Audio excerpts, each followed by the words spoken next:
Good morning dear students. स्वागत है आप सभी लोग का टी विद केमिस्ट्री के ऑनलाइन प्लेटफॉर्म पर। तो लास्ट टर्न पे पीवाईक्यू के सेक्शन में जहां तक हमने किया था, आज की वीडियो में हम उससे आगे बढ़ने वाले हैं। लास्ट वीडियो में ये हमारा होमवर्क का सवाल था। आइए आज इसी क्वेश्चन से हम अपने सेशन की शुरुआत करते हैं दोस्तों। आइए, तो इस क्वेश्चन को तो आप लोगों ने देख ही लिया होगा। अगर इस क्वेश्चन को आपने देख लिया तो होप करता हूं अपने इसका सही जवाब भी दिया होगा। ध्यान से देखिए दोस्तों, इसमें सब अगर हम बी की बात करें तो बी में हमारे पास एजीसीएन लिया हुआ है। अब ध्यान से देखिए, जो एजीसीएन है, जो ये एजीसीएन है दोस्तों, ये जो है एजी और सीएन के बीच में यहां पर आपके कोवैलेंट बॉन्ड होता है। और जब कोवैलेंट बॉन्ड होता है दोस्तों, तो नाइट्रोजन का जो लोन पेयर है वो यहाँ अटैक करता है और ब्रोमीन बाहर जाता है, जिसकी वजह से हमारा बी जो बन के आता है दोस्तों, वो आता है आइसोसाइनाइड। समझ गए दोस्तों, वो क्या आता है? आइसोसाइनाइड या फिर आइसोनाइट्राइल। वहीं अगर हम AgNO2 के केस की बात करें तो AgNO2 का अगर स्ट्रक्चर देखें तो ये हमारा स्ट्रक्चर AgNO2 का स्ट्रक्चर हमारा आता है ये। ठीक है दोस्तों, अब ध्यान से देखिए, इस केस में आपका क्या हुआ है, सिल्वर और ऑक्सीजन के बीच में कोवैलेंट बॉन्ड है और यहाँ पर नाइट्रोजन के पास लोन पेयर है और यहाँ पर ऑक्सीजन के पास लोन पेयर है। पर चूंकि नाइट्रोजन एक लेस इलेक्ट्रोनेगेटिव एलिमेंट है, तो ये क्या करेगा, ये आसानी से अपने लोन पेयर को दे देगा। तो यहाँ से क्या होगा, इसके लोन पेयर का इस पर अटैक होगा और जो ए हमें मिलेगा that is going to be this. ये हमारा प्रोडक्ट है ए और ये है हमारा प्रोडक्ट बी। तो आई गेस ये क्वेश्चन आपको समझ में आ गया होगा दोस्तों। ठीक है, इसको नोट कर लीजिए। आइए दोस्त, अगर ये क्वेश्चन आपने नोट कर लिया है तो अब बढ़ते हैं हम आज के अपने अगले सवाल की ओर। तो ये आज का हमारा अगला सवाल है, इसको एक ट्राई दीजिए दोस्तों। आइए दोस्तों, यहां पे पूछा हुआ है कि सबसे ज्यादा स्टेबल कार्बोकैटायन जो है वो किस केस से बनने वाला है। तो आइए एक एक को सॉल्व करते हैं और फिर जो है आंसर हम लोग निकालते हैं। पहले केस की अगर बात करें और इसका अगर हम कार्बोकैटायन बनाए तो हमको मिलने वाला है ये कार्बोकैटायन। एक ऐसा है एलाइलिक कार्बोकैटायन है दोस्तों, रेजोनेंस स्टेबलाइज है तो काफी ज्यादा स्टेबल होगा। यहाँ पर दोस्तों 3-3 फिनाइल रिंग है, बहुत अच्छी बात है, 3-3 फिनाइल रिंग है। और यहाँ पे ब्रोमीन निकलने के बाद आएगा पॉजिटिव चार्ज और ये भी हमारा रेजोनेंस स्टेबलाइज कार्बोकैटायन है। और इसमें 3-3 बेंजाइल रिंग या 3-3 फिनाइल रिंग की वजह से ये जो हमारा स्ट्रक्चर है वो बहुत ही ज्यादा स्टेबल है दोस्तों। यहाँ पर देखिए, अगर यहाँ की अगर हम बात करें तो यहाँ पर हमें बेंजाइलिक कार्बोकैटायन बनते हुए दिखेगा, ये भी काफी ज्यादा स्टेबल है। और वहीं अगर हम यहाँ की बात करें तो इस केस में हमें देखने को मिलेगा एलाइलिक कार्बोकैटायन। तो एलाइलिक भी स्टेबल होता है और ये बेंजाइलिक भी स्टेबल होता है, लेकिन सबसे ज्यादा जो स्टेबल होता है वो ये वाला कार्बोकैटायन होता है दोस्तों, जिसमें 3-3 फिनाइल रिंग मिथाइल से जुड़ी हो और वहां पे क्या हो, पॉजिटिव चार्ज यानी कि कार्बोकैटायन का फॉर्मेशन हुआ। तो हमारा ऑप्शन हो जाएगा बी दोस्तों। मेरे ख्याल से ये सवाल आप लोग को समझ में आ गया होगा, इसको नोट कर लीजिए। आइए दोस्तों, अगर ये भी सवाल आपने कर लिया है तो अब हम लोग मूव करते हैं अपने आज के अगले सवाल की ओर। तो आइए दोस्तों, जो अगला सवाल है वो है ये, इसको ट्राई दीजिए।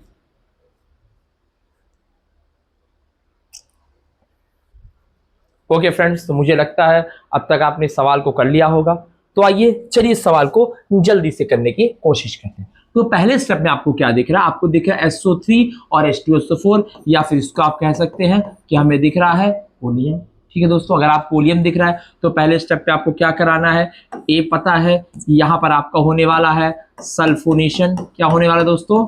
सल्फोनेशन होने वाला है। सल्फोनेशन जब होगा तो हमारा जो मेजर प्रोडक्ट बनता है, क्योंकि यहाँ मेजर प्रोडक्ट की बात की जाती है, यहाँ बात की जा रही है सॉरी, तो ये बनेगा हमारा SO3H। अगले स्टेप में क्या होने वाला है दोस्तों? अगले स्टेप में Br2 और Fe, यानी कि Br2 और Fe प्रेजेंट है हमारे सिस्टम में। इसका मतलब यहाँ पर होगा एडिशन। कैसा एडिशन होगा? सॉरी, यहाँ पर होगा सब्स्टिट्यूशन। और कैसा सब्स्टिट्यूशन होगा? Electrophilic substitution. ध्यान से देखिए दोस्तों, यहाँ पर आपको आयरन दिख रहा है, ठीक है दोस्तों, जैसे आपको मेटल दिख जाए, चाहे आपको ऐसे मेटल दे दिया होता, चाहे यहाँ पे FeCl3 दे दिया होता, दोनों ही केस में हमें क्या कराना होता, इलेक्ट्रोफिलिक सब्स्टिट्यूशन रिएक्शन। अब ध्यान से देखिए दोस्तों, प्रायोरिटीज की बात करें तो ब्रोमीन हमारा ओपी डायरेक्टिंग होता है, लेकिन ब्रोमीन के पापा SO3H यहाँ प्रेजेंट है, और ये कैसे होते हैं, मेटा डायरेक्टिंग होते हैं दोस्तों। तो देखिए यहाँ से ये ऑर्थो, ये ऑर्थो और ये मेटा, यानी कि जो हमारा आंसर आएगा वो हमारा इस कार्बन पे आने वाला दोस्तों। मैं इसको हटा देता हूं, इस कार्बन पे, यानी कि यहाँ पर हमारा एक और ब्रोमीन जुड़ने वाला है, ये ब्रोमीन पहले से है, यहाँ हमारा दूसरा ब्रोमीन एटम जुड़ गया है, और ये हमारा है फाइनल प्रोडक्ट। ठीक है दोस्तों, ध्यान से देखिएगा, जो डायरेक्टिंग ग्रुप है वो ये है यहाँ पर, क्योंकि इसकी प्रायोरिटी ज्यादा होती है इन कंपैरिजन टू दिस दोस्तों। इसको लिख लीजिए।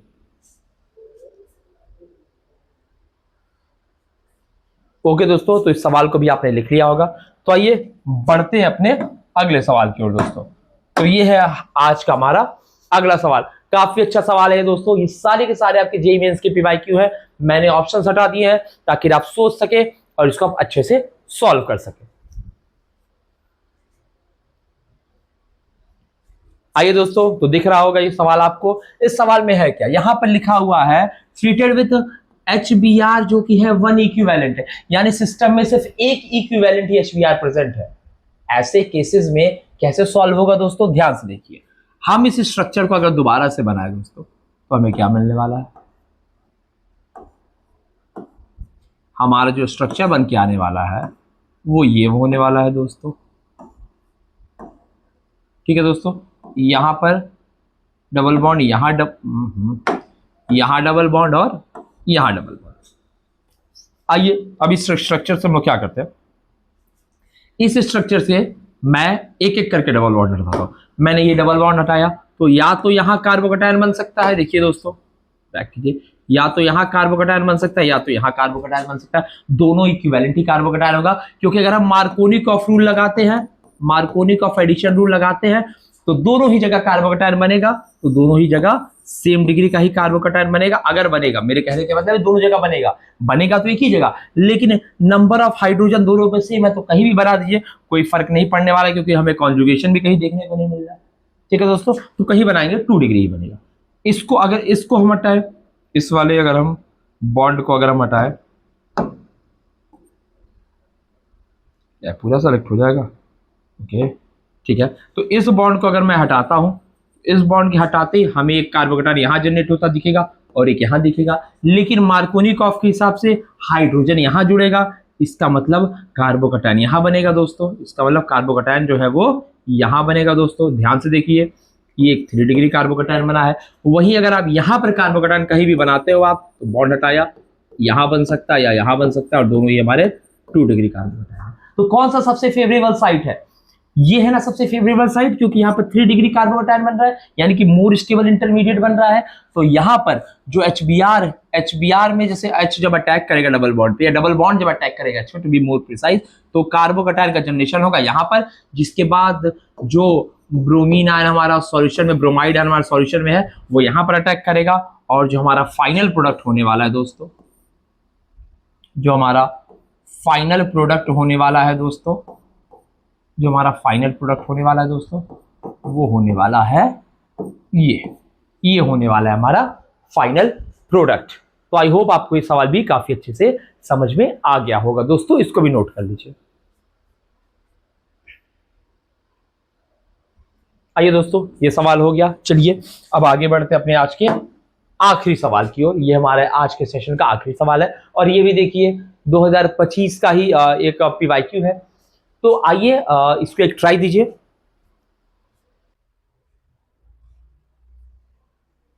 चलिए दोस्तों, देखते हैं अब इस सवाल को हम लोग कैसे सॉल्व करते हैं। तो सबसे पहले यहां पर जो हमें सेट दिया गया है, दोस्तों, यहां पर स्टार्टिंग मटेरियल है हमारा इथाइल बेंजीन। तो अगर इथाइल बेंजीन की बात करें तो ये है इथाइल बेंजीन के स्ट्रक्चर। अब देखिए दोस्तों, यहां पर आपको 4 कंडीशंस दिए हुए 1 2 3 एंड 4, और आपको क्या करना है, इसमें से सेट पहचानना है कि ये रिएक्शन इसमें कैसे कन्वर्ट होगा। रिएक्शन में लगा क्या हुआ है, Br लगा हुआ है। Br कहाँ लगा हुआ है, पैरा पोजीशन पे लगा हुआ है इस ग्रुप के, और यहाँ पर भी एलिमिनेशन हुआ है दोस्तों। तो 2 चीजें हुई, आइए पहले देखते हैं। पहले केस में Cl2 और एनहाइड्रस AlCl3 का रिएक्शन करा रहा है, तो अगर इस रिएक्टेंट पे Cl2 और एनहाइड्रस AlCl3 जाएगा तो उसका मतलब रिंग के अंदर हमें Cl मिलने वाला है पहले स्टेप में। तो ऐसा तो है नहीं, रिंग के अंदर तो हमें चाहिए प्रोडक्ट में Br, इसका मतलब पहला ऑप्शन तो नहीं होने वाला, मैं एलिमिनेट कर सकते हैं। आइए दोस्तों दूसरे में भी देखते हैं, Cl2 के साथ Fe हाँ Cl2 के साथ Fe और Br2 एनहाइड्रस AlCl3 अलग से।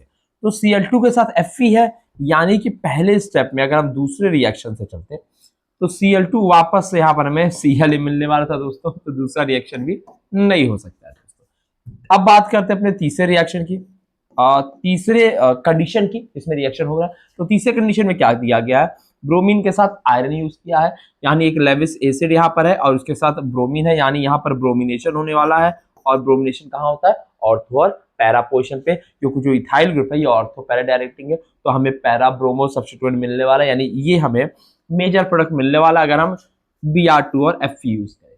यानी अगर हम ध्यान से देखें, यानी अगर हम पहले रिएक्शन को ध्यान से देखें तो उसका ये सेंस होता है, हाँ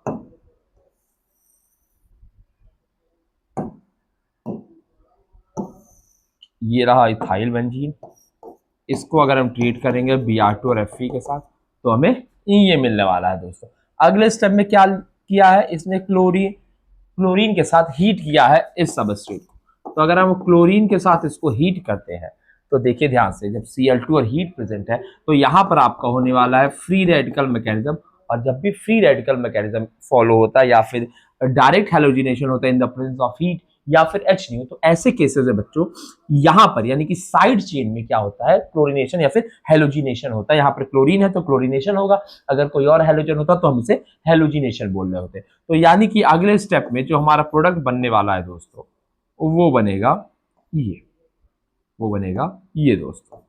क्लियर है दोस्तों? आइए, तो यानी कि यहाँ पे पहला और सेकंड, जो पहला रिएक्टेंट और जो दूसरा रिएक्टेंट है उससे हमने ये दो प्रोडक्ट जो है बना लिया है।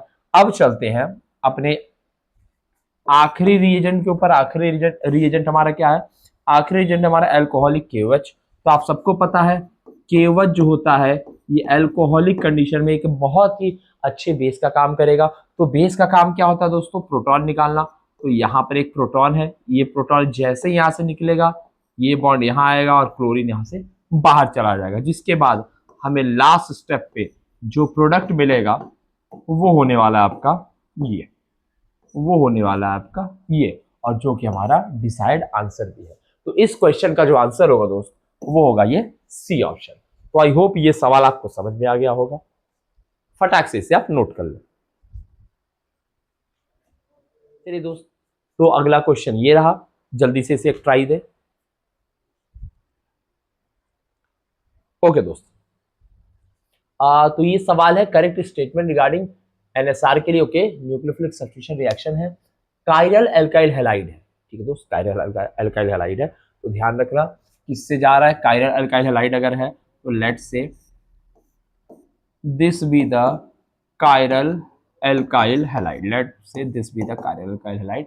अगर SN1 से रिएक्शन होता है, हमेशा याद रखिएगा SN1 से आपका जो होता है रेसिमाइजेशन होता है, आपका रेसिमिक मिक्सचर का फॉर्मेशन हो रहा है। देखिए कहाँ का लिखा हुआ है, रेसिमाइजेशन अकर्स इन SN1 सही है, रिटेंशन नहीं है, ये गलत हो जाएगा, छोड़ दीजिए, रेसिमाइजेशन SN1 में होगा, सही है। बोथ में तो नहीं होता, ये भी गलत हो जाएगा, इन दोनों में सब हमें देखना है।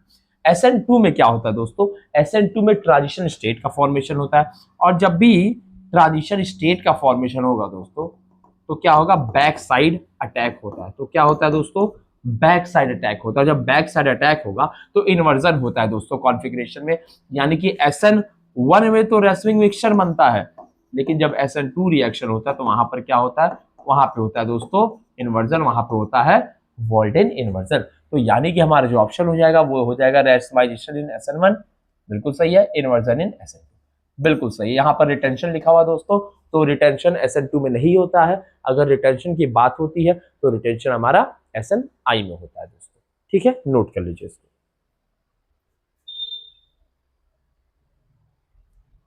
चलिए दोस्तों, ये भी सवाल हो गया होगा, आइए चलते अपने अगले सवाल से। तो ये रहा आज का हमारा अगला सवाल, प्लीज इसे ट्राई दें।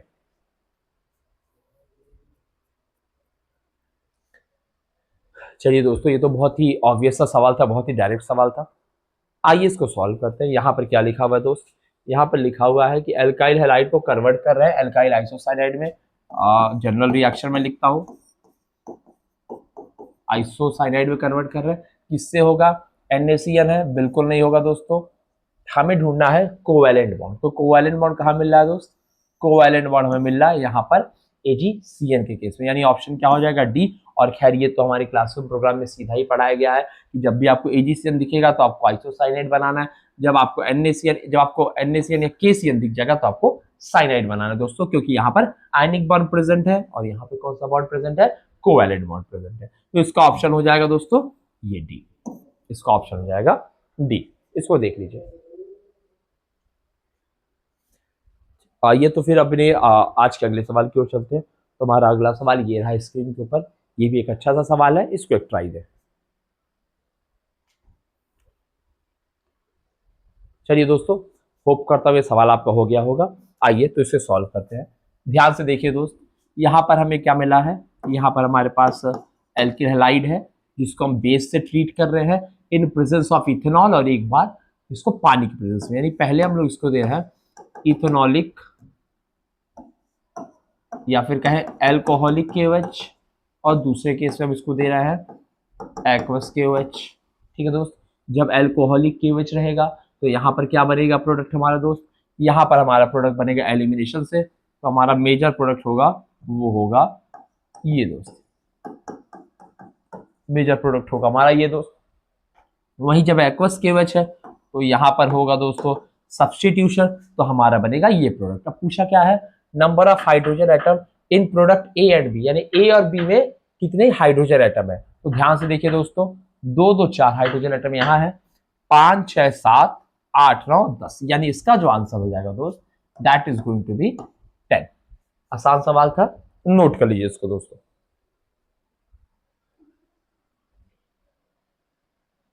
आपके स्क्रीन पर इसको जल्दी से सॉल्व करें। चलिए, उम्मीद करता हूँ ये क्वेश्चन आपको सॉल्व हो गया होगा। देखिए, हमें यहाँ पर कराना क्या है, हमें कराना है ESR।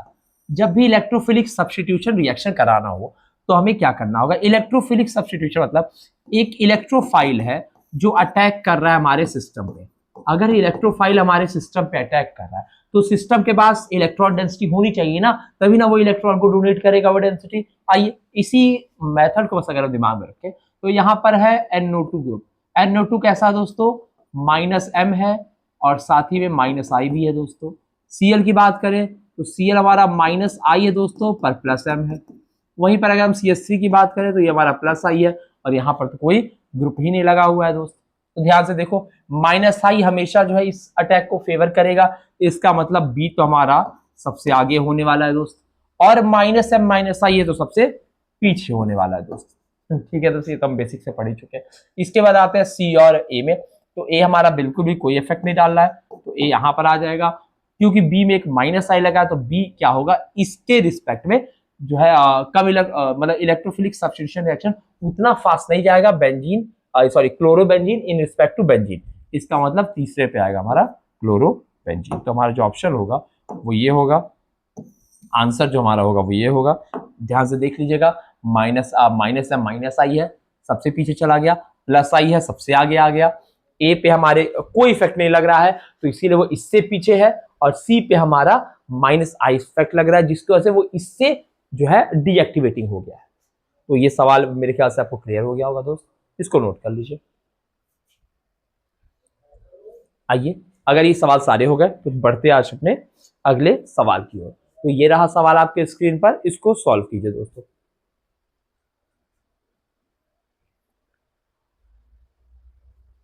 आइए दोस्त, तो इसको सॉल्व करते हैं, देखते हैं यहाँ स्टेटमेंट में क्या दिया हुआ है।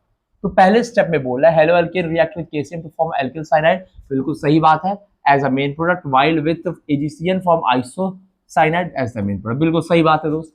KCl and AgCN both are highly ionic compound, ने तो गड़बड़ कर दिया, दोनों आयनिक तो नहीं है दोस्त, ये हमारा कोवैलेंट है। इसका मतलब असर्शन करेक्ट है और रीजन करेक्ट नहीं है दोस्त। क्लियर है बात, क्लियर है, बिल्कुल ये हमारा आंसर होगा। ये हमारा आंसर होने वाला दोस्त। आई होप ये सवाल भी काफी आसान सा था, आप लोग से हो गया होगा। चलिए दोस्त, तो अगर ये सवाल भी हो गया तो बढ़ते हैं आज के अपने अगले सवाल की ओर। तो ये लिखिए दोस्तों, ये रहा सवाल और एक काफी अच्छा सवाल है। यहाँ पे मैं आपको एक बार फिर से बताता हूँ, क्लोरीन यहाँ है, यहाँ डबल बॉन्ड बना है, यहाँ क्लोरीन लगा, यहाँ क्लोरीन लगा, AgNO3 है, और बोला कितने AgCl, कितने मोल्स AgCl प्रेसिपिटेट होंगे दोस्त। अच्छा सवाल है, इसको कर दीजिए।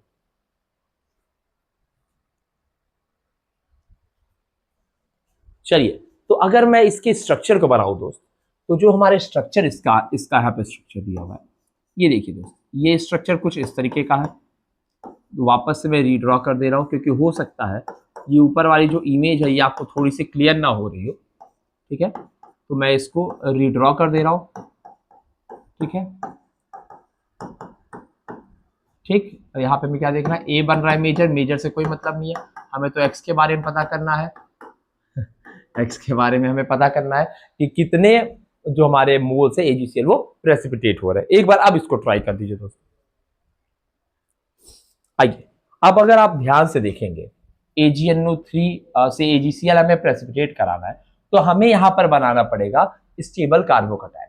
तो अब हम जहां जहां भी Cl लगाए, हम वहां वहां कार्बोकटायन बना के देख लेते हैं कि कार्बोकटायन कहाँ कहाँ स्टेबल होगा। देखिए दोस्त, एक कार्बोकटायन हमारा Cl, यहाँ अगर ये Cl निकलता है, अगर ये Cl यहाँ से निकलता है, तो एक कार्बोकटायन हमारे यहाँ बनेगा दोस्त, जो कि होगा 3 डिग्री, जो कि स्टेबल है, बिल्कुल सही बात है।